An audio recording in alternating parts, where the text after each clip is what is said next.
I think it's great that we're coming out right after an AI panel because AI is finally at a place right now where most people have a rough idea, a vague concept of what it means, and we're not quite there with quantum computing yet. So who wants the extremely easy task of explaining quantum computing in 30 seconds? Who wants the honors? Any one of us. They're both waiting. Give me an elevator pitch for quantum computing. Quantum computing uses the principles of quantum mechanics, which most people don't understand, So far, so good. to do things that a classical computer could never do, and for certain applications. And if you were pitching it to someone at Intel, you would just about stop there. Intel is actually across semiconductors, quantum mechanics are ubiquitous with what we're doing every day. And we're just harnessing those principles to accelerate our compute power in an exponential sense. Okay, so let's start with some real-world uses. What are the first immediate use cases that you see in the world for quantum computing? So the killer application for quantum computers is in the space of quantum chemistry, for example, and materials science, where on a quantum computer we can study reaction rates and reaction pathways, which enables us to start to help design industrial catalysts. And what this means is we could help design, better solutions to carbon capture, right? Help combat global warming. We could design better solutions to fertilizer production and help minimize, the dependency on natural resources like natural gas in those processes we use today. Would you like to follow up? So I agree with Krista. The chemistry is probably one of the first. To me, I think it's always everyone wants the killer app. Sure. I always look at it as we stopped thinking about simulating quantum physics. So we don't really know the power because it just was too hard a classical problem to do. So I think just getting us the ability to start to look at these and start to think about things in a different way, we can explore anything that requires on quantum. And the other areas that we're particularly interested in is just using large matrices to explore different types of things and they can be done on a quantum. So I agree with Krista, chemistry feels like the right one, but I think the real one, it's not known yet. Maybe a better way of sort of re-asking that first question is, given these particular examples, why is quantum computing best tailored to solve those problems? Yeah, so I think that's a better way, and in my view, and I'm pretty sure Krista will be the same, is chemistry is just hard to represent on a classical computer, because you're trying to represent the laws of physics, quantum physics, and that representation usually results in an exponential blow-up. So we just cannot represent them. So this gives us a way of representing them with a much more efficient way. Right. Yeah, so when you're marrying, right, a system built on quantum mechanics, right, that has that natural representation intrinsic to that hardware, matching that with a problem that requires that representation is ideal. And quantum chemistry and materials science are two areas where that representation match is really key. And so quantum computers can really, they promise really great speed-ups, billions of years speed-ups in those types of problems. Okay, so that actually leads well into the next question of time frame. When are we looking at, what's a realistic window for these first applications to start appearing? Well, so we'll meet back here and hold you to it. So yeah, so for those applications, you really require what I would call a scalable commercial size quantum computer. And of course, we're not there yet with the devices we have today, but we're establishing that pathway towards such a quantum computer. I think what's exciting though is that on that path towards that scaled quantum device, we can have quantum impact right now, today.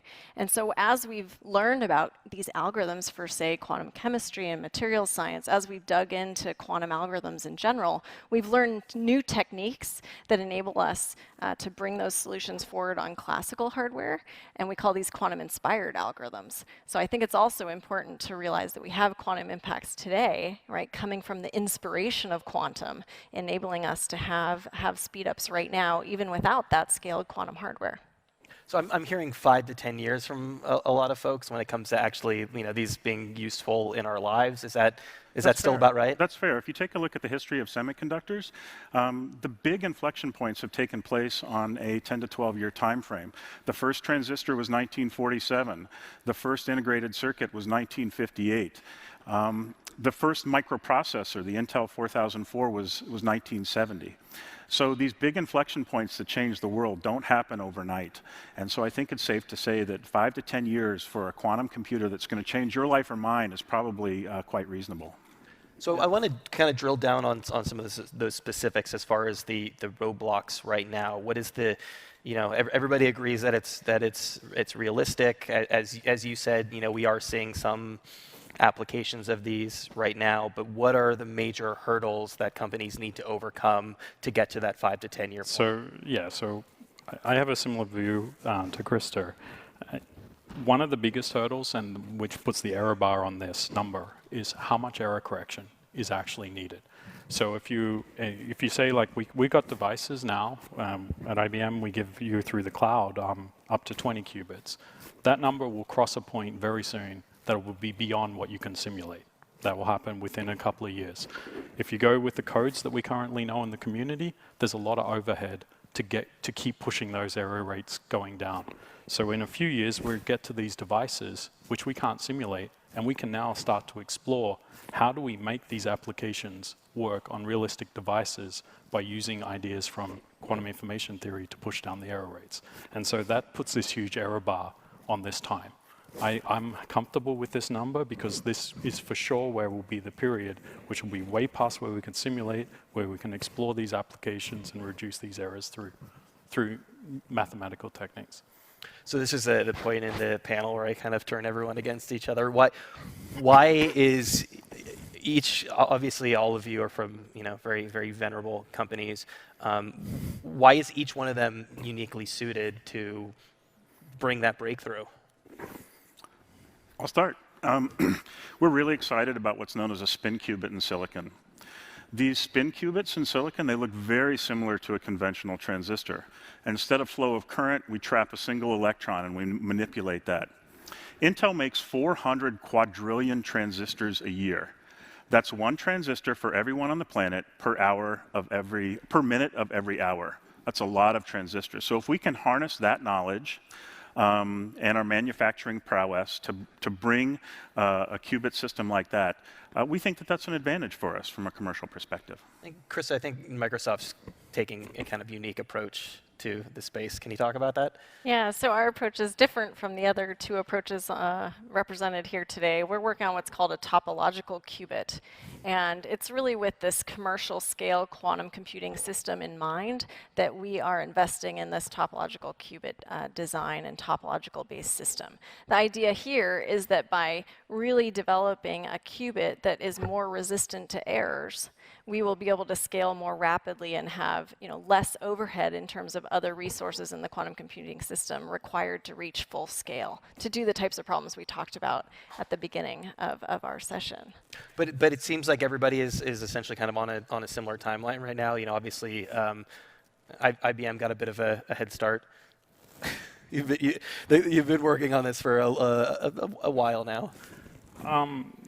Well, yeah, so we started in quantum information right back in the beginning with Charlie Bennett asking fundamental questions about what does it mean to use quantum in information theory. Yeah, so our approach, we're doing an approach, and my belief is building things. So we build out things. We've been pushing superconducting qubits. And this approach is nice because it also is equivalent to all the fabrication techniques we do. It allows us to lay out. At the moment, there are lots of challenges, I think, for all different types of hardware, but this is one that allows us to explore what we can do with these. We're on a path to keep pushing the quality of these devices. We're going to double their effective power each year. So again, we're attempting to approach this within the context of enterprise. So is now the time when companies should really be thinking about this technology and preparing themselves for it? It's a few things. First of all, let's focus on if we set 10 years as a goal, we need a few things to happen. First of all, we need to develop the workforce. And so we need, through the National Quantum Initiative Act, we need to develop the next generation of programmers, the next generations of scientists that will be able to operate these quantum computers. At the same time, we're starting to see, in the customer base, we're starting to see people ask, does my problem map to a quantum computer? So they don't necessarily need to start a full-fledged program, but they need to start enough to know that when the technology arrives, they'll be able to harness it. So it's not too early to engage. Yeah, along those lines, we have several companies that we work with enterprises right now, who we work with in co-developing solutions for, for their hard problems. And as I mentioned earlier, we can actually deliver impacts today, right, using quantum-inspired methods, and that paves the road for impacts from the full-scale quantum device. So when you have improvements coming from quantum-inspired algorithms, this comes with the promise of having even further speed-ups from the quantum device. And so enterprises are engaged today, and I think it is time for companies to understand what this technology can bring to their organizations. I agree. So we're engaged with enterprises. We take a different approach. We're trying to work out from their domain expertise and our fundamental quantum algorithm expertise, how do we bring these two together? It's a great time because we can bring our theory, we can bring their expertise, we can bring our systems, and we can try what they've done.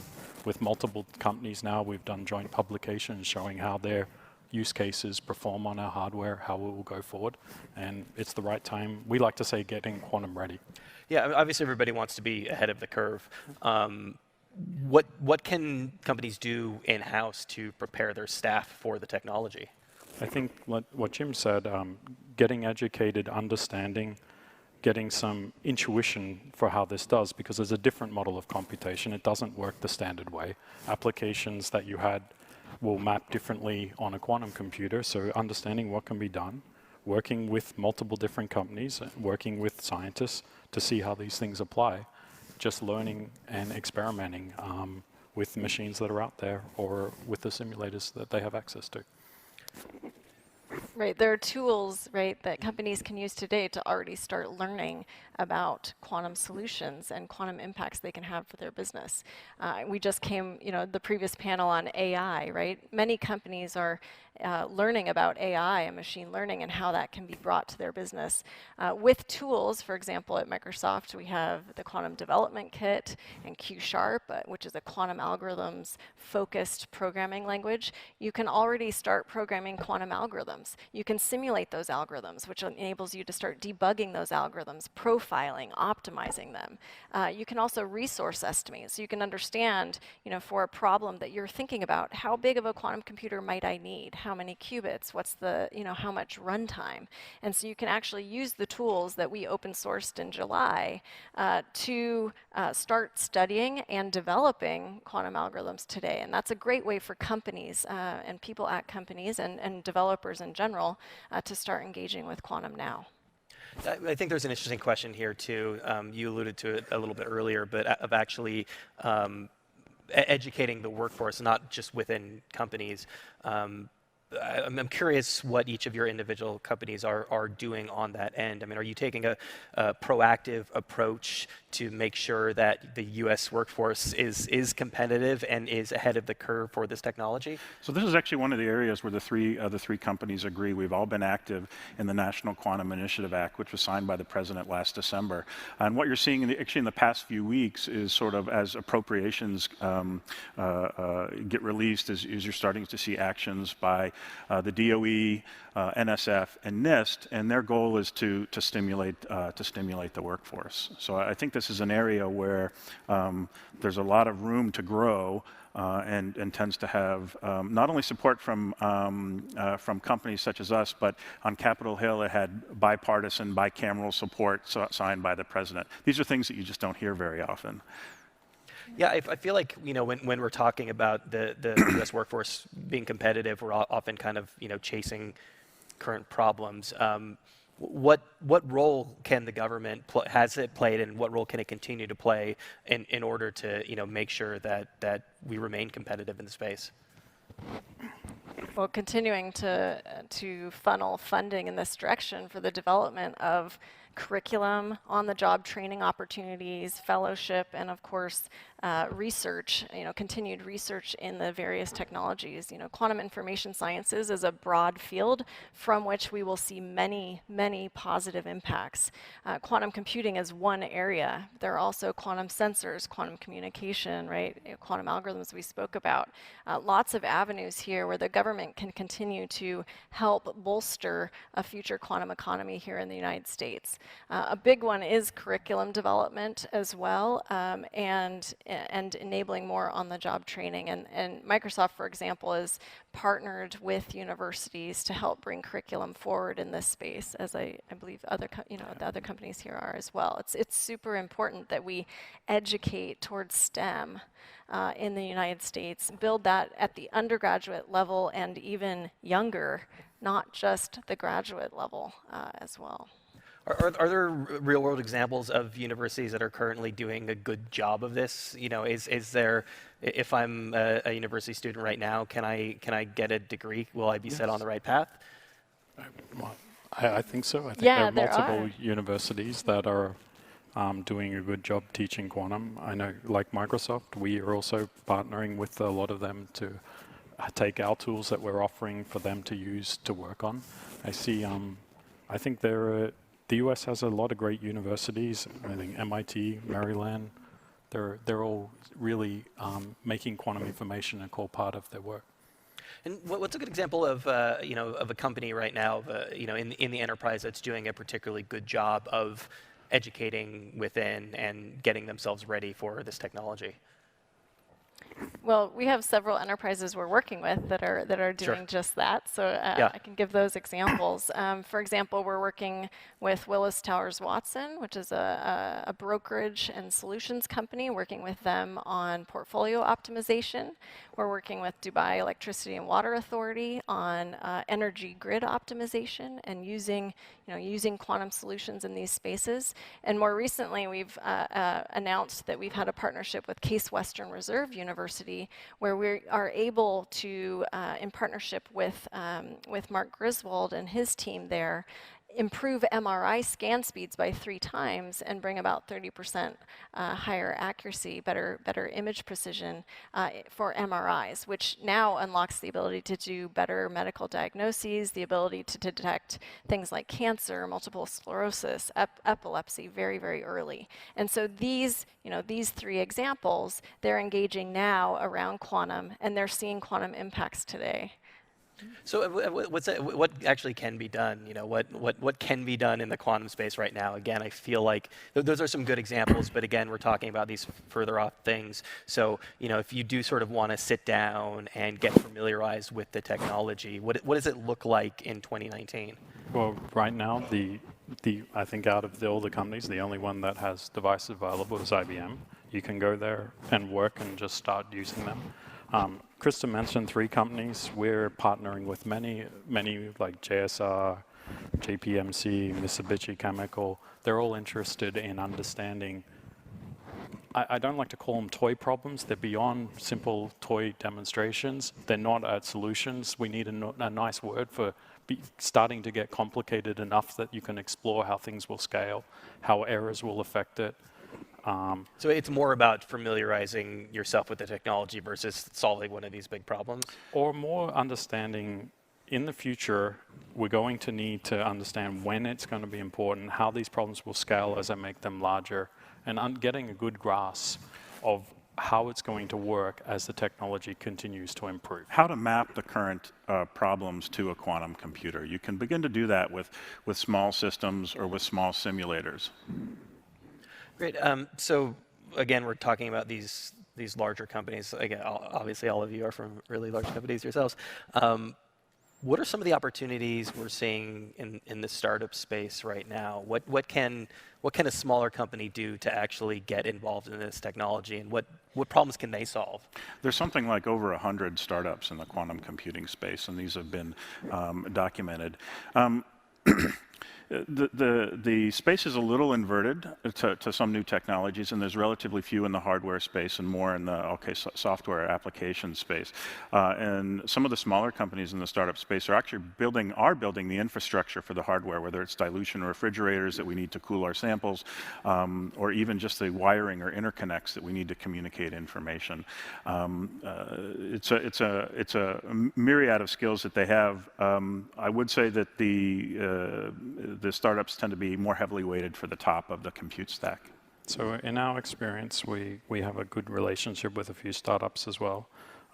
There are a lot of people from quantum information background are interested, can I come up with ways where I can take a circuit, compile it into real hardware, get rid of some of the noise either by some techniques, and then they offering like a layer that allows you between your hardware and your use case to try and make that application or that circuit you want to run work better. There are, as Jim said, there are many up in the top looking at the application space. I think there's a lot of great ones that are starting to get down at the bottom and add. So we're forming the ecosystem, and there's many at different levels. And we've partnered with several different startups. One in particular I'd like to mention is 1QBit, a fantastic startup out of Vancouver, Canada. We've partnered with them to bring about new libraries for quantum chemistry so that users can get in and start to work with quantum algorithms for quantum chemistry. They can try variational quantum eigensolvers and more types of algorithms using a library that we've co-developed. So there's great opportunity for industry and startups to really work together to bring about new solutions. So it's sort of at a point now where it sounds like one of the primary roles of startups is really to lay the groundwork for the technology that's to come, to create kind of a support system to what all of you are individually working on.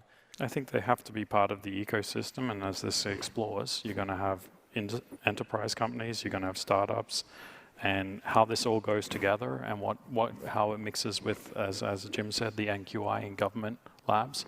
It's all going to, in the next few years, start to mix, and we're going to see a real ecosystem emerging where we're building bigger and bigger quantum systems, working out more what can be done, and putting it together.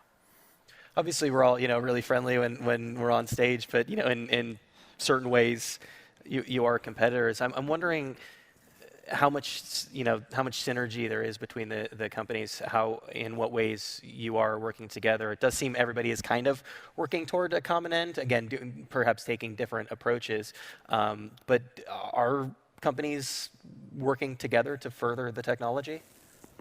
Well, many of us kind of grew up together in many senses, right? Quantum computing has been born out of a research and highly collaborative culture, and we continue to want to see, in open sourcing the software, to openly publishing much of the research. That's really about knowing that to get to our end goal, we need to work together. We need to have partnerships between industry, startups, government, right, academia. And so, indeed, I think having that open lens will help us advance faster to our goal, right? This is a life's passion and a life's work for many of us, and we want to see that delivered for our society, for humankind, to help solve some of the world's most challenging problems. I'm going to disagree a little bit. I think that we're not working well enough as a community. If you take a look at something like the Semiconductor Research Corporation, SRC, they will focus on transistor technologies that are 10 years away in a very collaborative manner. We don't have something equivalent like that in quantum computing. There is a territorial nature right now. I think one of the goals as the government gets involved is to bring us together so that we don't fall behind as a nation compared to some of the other countries on Earth that aspire to do great things. So the opportunity is there. We need to follow through. And there are consortiums forming now of that very nature, So which is bringing groups together. I would put myself somewhere between the two. Great. I think we like Microsoft, we're very open and we put our stuff out there. I think at this point in time, we're starting these small systems. As these things become full-scale systems and you need to integrate different parts, you might have quantum amplifiers that are built by other people that get to integrate. At the moment, there's still, I agree that IBM builds our hardware, Intel is building their hardware. They're similar, they have similar fab, but they're not enough that we can really do things together. In the software space, I think over time, we'll realize there will be unique connection points, and we'll be able to, we have to work out, are there ways that we can jointly work out how we come up, like, I like to think we're building the compiler now, and I don't want to use that word too much because we're not ready for a compiler, but a lot of people will come in and they'll build different types of parsers, optimizations, and if we can get some synergy between that, I think we'll kick off, but it's only just sort of starting. Great. Well, we are sadly out of time, so let's all meet back here in 5 to 10 years, and we can talk about how things worked out. Absolutely. All right. Thank you. Thanks so much. Thanks.